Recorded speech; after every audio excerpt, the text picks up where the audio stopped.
உங்களோட டைம் இந்த பிஸ்னஸ்ல கொடுக்க முடியும் அப்படின்னா உங்களால இந்த பிஸ்னஸ்ல நிறையவே லாபம் பார்க்க முடியும். ஆனா இதெல்லாம் விட ட்ரெண்டிங்கான ஒரு விஷயம் சொல்லவா, அதுதாங்க நம்ம சோஷியல் மீடியா. ஸோ இப்போ நம்ம ஸ்கில்னு பார்க்குறோம், அதை எப்படி ஒரு கன்வெர்ட் பண்ணிட்டு ஒரு ஜீரோ இன்வெஸ்ட்மெண்ட் பிஸ்னஸாக பார்க்குறோம். இந்த மாதிரி எல்லாம் போகும்போது சேலஞ்சஸ்ங்கிறது ரொம்ப நார்மலான விஷயங்க. ஏன்னா சொல்லுவோம் இல்ல, யானைக்கும் அடி சறுக்கும்னு. ஸோ பிஸ்னஸும் அப்படிதாங்க. பார்க்க முதல்ல போடும்போது எல்லாமே பூமிக்குள்ள போற மாதிரி இருக்கு, எல்லாமே எடுத்துக்குதே, ஒன்றும் கையில நிற்கலையேன்னு தோணுங்க. ஆனா விடாமுயற்சி விஸ்வரூப வெற்றின்னு நம்ம சொல்லலையா, அந்த மாதிரி தாங்க பிஸ்னஸும். ஹிந்து தமிழ் நேயர்களுக்கு வணக்கம்ங்க. என் பேர் அனுப்ரியா பட். நான் ஒரு மியூச்சுவல் ஃபண்ட் டிஸ்ட்ரிபியூட்டர், அனிராம்னு ஆஃபீஸ் சென்னையில் வச்சிருக்கேங்க. ஸோ இன்னைக்கு ஒரு இன்ட்ரெஸ்டிங்கான கொஸ்டின். என்னது? பிஸ்னஸ் லோன் எப்படி எல்லாம் நம்ம எடுக்கலாம். அதுக்கு அடுத்த கேள்வி, ஜீரோ இன்வெஸ்ட்மெண்ட்ல ஒரு புதுசா பிஸ்னஸ் எப்படி ஆரம்பிக்கலாம், எப்படி லாபம் பெறலாம், இதுதாங்க நம்மளோட கேள்வி. ஸோ முதல் கேள்வி, லோன் எப்படி எடுக்கலாம் அப்படின்னு. லோன் எடுக்கணும் அப்படின்னா ஃபர்ஸ்ட் நம்ம கிட்ட ஒரு ஐடியா இருக்கணும், என்ன பண்ணலாங்கிறதுக்கு ஒரு ஐடியா பிளஸ் ஒரு தாட் ப்ராசஸ், எப்படி பண்ண போறோம் அப்படின்னு. ஸோ ஒரு பிஸ்னஸ் நம்ம யோசிச்சுட்டோம் அப்படின்னா அதுல பிளஸ் என்ன மைனஸ் என்னன்னு நம்ம ஒரு கணக்கு போடணும். அந்த ஒரு ஐடியா, ஒரு ப்ரொஜெக்ஷன் சொல்லுவோம், இது பண்ணும் போது எப்படி போகும், அதெல்லாம் நமக்கு தெரியும் போதுனா நம்ம லோன் போய் அப்ளை பண்ணலாம். ஏன்னா நம்ம எங்க போய் லோன் எடுக்கணும்னா அவங்க கேட்குற கேள்வி என்ன இருக்குன்னா, என்ன பண்ண போறீங்க, எப்படி பண்ண போறீங்க, இது நஷ்டமாயிடுச்சுன்னா என்னோட காசு எப்படி திருப்பி கொடுப்பீங்க. அவங்களுக்கு அந்த ஒரு கேரண்டி வேணும். நிறைய இடத்துல உங்களுக்கு லோன் அவைலபிளா இருக்குங்க. எஸ்பெஷலி விமன் இந்த ஃபீல்டில் எடுத்துட்டீங்கன்னா நிறைய பெனிஃபிட்ஸ் இருக்கு. சின்ன எக்ஸாம்பிள் சொல்லணும்னு வச்சுக்கோங்களேன், பேங்க்ல ஒரு லேடி, ஒரு விமனா நீங்க அக்கௌண்ட் ஓப்பன் பண்ணணும்னாலே உங்களுக்கு தனி விமன்ஸ் அக்கௌண்ட், ப்ரிவிலேஜ் அக்கௌண்ட் எல்லாமே இருக்குங்க வித் எக்ஸ்ட்ரா பெனிஃபிட்ஸ். அப்படி இருக்கும்போது நம்ம கவர்மெண்ட் விமனுக்காக எஸ்பெஷலி இன்னும் நிறைய முன்னேறணும்னு சொல்லிட்டு அப்ஸ்கில் ப்ரோக்ராம்லேருந்து லோன் ஃபெசிலிட்டி நிறையவே தராங்க. எங்கெல்லாம் லோன் எடுக்கலாம் அப்படின்னு பார்க்கும்போது கோஆப்ரேட்டிவ் பேங்க்ஸா இருக்கட்டும், பிரைவேட் லிமிடெட் பேங்க்ஸா இருக்கட்டும், உங்களுக்கு செல்ஃப் ஹெல்ப் குரூப்ஸ் அப்படின்னு சொல்லுவோம், இதெல்லாம் சின்ன சின்ன விமென்ஸ் குரூப். இந்த இடத்துல பார்த்தீங்கன்னா நீங்க ப்ரெசென்ட் பண்ணும் போது உங்களுக்கு லோன் கிடைக்கிற வாய்ப்பு இன்னும் அதிகம். இன்ட்ரெஸ்ட் ரேட்ஸும் ரொம்ப கம்மியா இருக்கும் இந்த மாதிரி இடத்துல நீங்க எடுக்கும் போது. அது தவிர பார்த்தீங்கன்னா குரூப் லோன்ஸ் இருக்கு, உங்களுக்கு க்ரௌட் ஃபண்டிங் இருக்கு. ஸோ நிறைய மெத்தட்ஸ் இருக்கு நீங்க லோன் எடுக்கிறது. ஆப்ஷன்ஸ் அவைலபிள்ங்க. நம்ம கரெக்டான இடத்துல கதவை தட்டுறோமாங்கிறது பார்க்கறது தாங்க இம்பார்ட்டன்ட். ஸோ லோன் ஒரு சைட்ல இருக்கு. ஆனா அடுத்தது என்ன பிஸ்னஸ் ஐடியா பண்ணலாம். ஏன்னா நான் சொன்னேன், லோன் வேணும் அப்படின்னா உங்களுக்கு ஒரு பிஸ்னஸ் ஐடியா இருக்கணும். பிஸ்னஸ் ஐடியா அப்படின்னா நம்ம வீட்லயே இருக்கும் போது நம்ம கிட்ட நிறைய டேலண்ட் இருக்கு, நம்ம மறக்கிறோம் அந்த விஷயத்த. நமக்கு தெரிஞ்ச சில விஷயங்கள், நமக்கு முடிகிற சில விஷயங்கள் என்னன்னா நம்ம கிட்ட இருக்கிற ஸ்கில் தாங்க, அதை வெளிக்காட்டணும். அது ஒரு சின்ன விஷயம், நீங்க வீட்லயே மாவரைச்சு விற்கிறதுலேயும் தான் இருக்கட்டும், இல்ல உங்களுக்கு தெரிஞ்ச விஷயத்த சமைச்சு கொடுக்கறதா இருக்கட்டும். ஏன்னா இப்போ ஜென்ரலி பாக்குறீங்கன்னா எல்லாருமே கூட்டு குடும்பத்தை விட்டுட்டு தனியா நிறைய பேர் வாழறாங்க. அப்போ நம்பர் ஆஃப் ஃபேமிலிஸ் இன்க்ரீஸ் ஆயிருக்கு. அடுத்தது ஒரு ஸ்டேட் விட்டு இன்னொரு ஸ்டேட்ல வந்து வேலை பார்க்குறவங்களா இருக்கட்டும், படிக்கிறவங்களா இருக்கட்டும், எல்லாருக்கும் காமனா வேண்டிய ஒரு விஷயம் சாப்பாடு தாங்க. அது பார்த்தீங்கன்னா டைம் ரொம்ப கம்மியா இருக்கனால ஒரு சத்தான உணவை அவங்களாலேயே சமைச்சு சாப்பிட முடியல.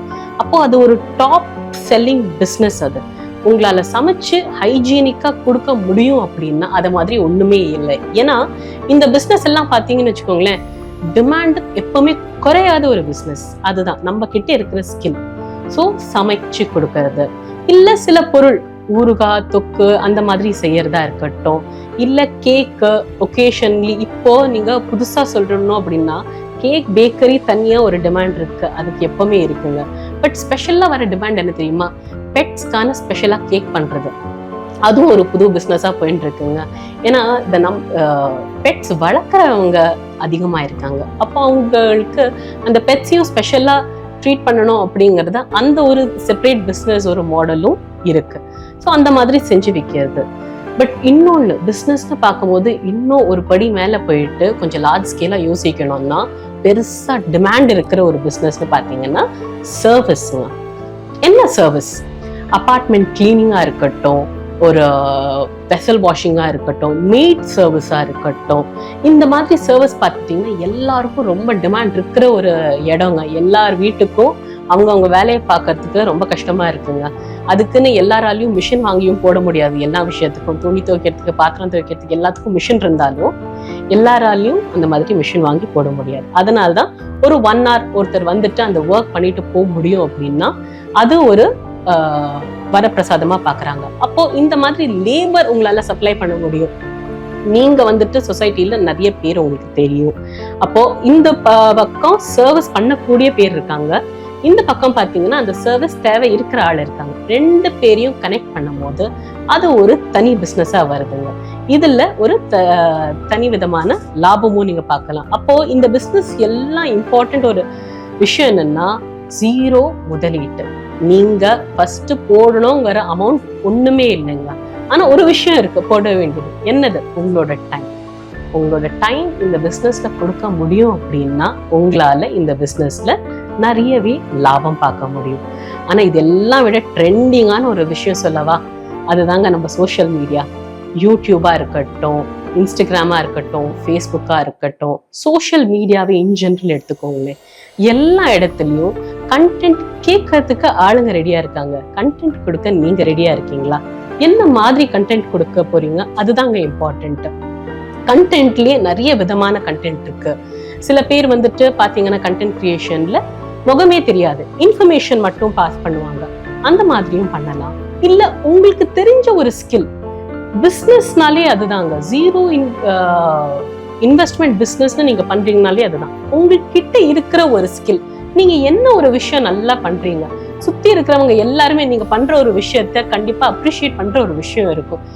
உங்க சொந்தக்காரங்களா இருக்கட்டும், இல்ல நீங்க எங்கேயாச்சும் வெளியில போறீங்கன்னா பாக்குற எல்லாருமே உங்ககிட்ட ஒரு குவாலிட்டி கண்டிப்பா அப்ரிஷியேட் பண்ணிருப்பாங்க. அதுதாங்க உங்களோட ஸ்கில். அது உங்களால கரெக்டா கண்டுபிடிக்க முடியும் அப்படின்னா அதை நீங்க மானடைஸ் பண்ண முடியும். மானடைஸ் தான் என்னங்க? அதை வச்சு உங்களால சம்பாதிக்க முடியுங்க. அப்போ அது எந்த ஸ்கில் அப்படின்னு நீங்க உங்களையே புரிஞ்சுக்கோங்க. புரிஞ்சுக்கிட்டு அதை நீங்க ஒரு எக்ஸ்பிரஸ் பண்ணும் போது, சொன்ன மாதிரி சோஷியல் மீடியால அதை நீங்க எக்ஸ்பிரஸ் பண்ணும்போது அது உங்களுக்கு ஒரு பெரிய பிசினஸ் சக்சஸா முடியறது. அப்போ இதுல வர கொஞ்சம் லாபத்தை நீங்க உங்க பிசினஸ்க்குள்ளேயே போட்டுட்டு அதை பெருசா வளர்க்கலாம். அப்போதான் இந்த எக்ஸ்பான்ஷன்ங்கிற டைம்ல தான் நம்ம ஃபர்ஸ்ட் பேசின விஷயங்க லோனு முக்கியமா தோன்றது. அப்போ ஒரு ஸ்கில், பிசினஸ் எக்ஸ்பீரியன்ஸ்னு நீங்க வந்துட்டீங்க அப்படின்னாலே லோன் கொடுக்க உங்களுக்கு ரெடியா இருப்பாங்க. அப்போ நம்ம லோன் பத்தியும் பார்த்துட்டோம், என்னென்ன பிசினஸ் பண்ணலாம்னு பார்த்துட்டோம். 2ம் சேர்ந்து பண்ணும்போது வெற்றி உங்க கையிலங்க. ஸோ இப்போ நம்ம ஸ்கில்னு பார்க்குறோம், அதை எப்படி ஒரு கன்வெர்ட் பண்ணிட்டு ஒரு 0 இன்வெஸ்ட்மெண்ட் பிஸ்னஸா பார்க்குறோம். இந்த மாதிரி எல்லாம் போகும்போது சேலஞ்சஸ்ங்கிறது ரொம்ப நார்மலான விஷயங்க. ஏன்னா சொல்லுவோம் இல்ல, யானைக்கும் அடி சறுக்கும்னு. அப்போ முன்னாடி போற பாதையில சில பல அடி சறுக்கிற மாதிரி விஷயங்களும் நடக்குங்க. ஏன்னா நம்ம முதலீட்டுன்னு எதுவும் பண்ணல, நம்மளோட டைமை தான் முதலீட்டா வச்சு இதுல ஆரம்பிக்கிறோம். அப்போ சில தப்பு பண்ற வாய்ப்புகளும் இருக்கு, சில நஷ்டம் வர சிச்சுவேஷன்ஸும் இருக்கு. ஏன்னா நம்ம ஒரு 2 அடி முன்னாடி வைக்கும் போது 1 அடி பின்னாடி வைக்கிற சிச்சுவேஷனும் நிறைய வருவாங்க. ஏன்னா நம்ம மட்டும் தனியா இல்லை, நம்மளை சுத்தி நிறைய பேர் இருக்காங்க. நம்ம பார்க்க வேண்டிய சில பேர், நம்மள டிபெண்ட் பண்ணி இருக்கிற சில பேர், அந்த மாதிரி இருக்கும் போது சில சமயம் நம்ம முன் வச்ச காலில் சில பல பிரச்சனைகள் வருங்க. ஆனா இதுல முன்னாடி போனோம் அப்படின்னா ஒரு விஷயம் ஞாபகம் வைக்கணுங்க. அதுக்கு ஒரு குட்டி கதை சொல்றேன். ஒருத்தர் வந்துட்டு ஒரு பிளான்ட் வளர்க்கலாம் அப்படின்னு சொல்லிட்டு சீட் போட்டுடுறாரு, தண்ணி ஊத்துறாரு. தண்ணி ஊத்திக்கிட்டே இருக்காருங்க, ஒண்ணுமே வரல. பக்கத்துல வந்துட்டு அவர் ஒரு வேற பயிர் போட்டாரு. அவருக்கு போட்ட கொஞ்சம் மாசத்திலேயே நல்ல பயிர் வந்து அதை அறுவடை பண்ணி வித்து லாபம் பார்த்து அடுத்த பிளான்ட்டுக்கு அவர் ரெடி ஆயிட்டாரு, அடுத்தது போடலாம் அப்படின்னு சொல்லிட்டு. ஆனா இந்த முதல்ல போட்டவர் பாத்தீங்க அப்படின்னா அப்படியே இருக்குங்க, தண்ணி மட்டுமே தான் ஊத்தின்னு இருக்காரு 5 வருஷமா. ஆனா 5 வருஷம் கழிச்சுட்டு இந்த பிளான்ட் வளர ஆரம்பிச்சிருச்சு பாருங்களேன். கட கட கட கட கட கட 100 மீட்டர் மேல போச்சுங்க. என்ன தெரியுமா? சைனீஸ் பேம்பு கதை தாங்க. நீங்க கண்டிப்பா கேட்டிருப்பீங்க. சைனீஸ் பேம்பு பாத்தீங்க அப்படின்னா கீழே அந்த 5 வருஷமா அதோட வேர்கள், அதோட ரூட்ஸை ஸ்ட்ராங் பண்ணும். ஸ்ட்ராங் ஆனதுக்கு அப்புறம் தான் அதோட வளர்ச்சி பாத்தீங்கன்னா சில மாசங்கள்லயே அது அவ்வளோ பெருசா வளரும். அதுல லாபமும் அவங்க அதிகமா பார்த்திருப்பாங்க. ஸோ பிஸ்னஸும் அப்படிதாங்க. பார்க்க முதல்ல போடும்போது எல்லாமே பூமிக்குள்ள போற மாதிரி இருக்கு, எல்லாமே எடுத்துக்கதே ஒன்றும் கையில நிக்கலையேன்னு தோணுங்க. ஆனா விடாமுயற்சி விஸ்வரூப வெற்றின்னு நம்ம சொல்லலையா, அந்த மாதிரி தாங்க பிஸ்னஸும். நீங்க எவ்வளோ எஃபர்ட் போடுறீங்களோ, டைம் எவ்வளோ அதுக்கு கொடுக்குறீங்களோ, அது கண்டிப்பா பெருசா வளர்ந்து சக்சஸா இருக்குங்க.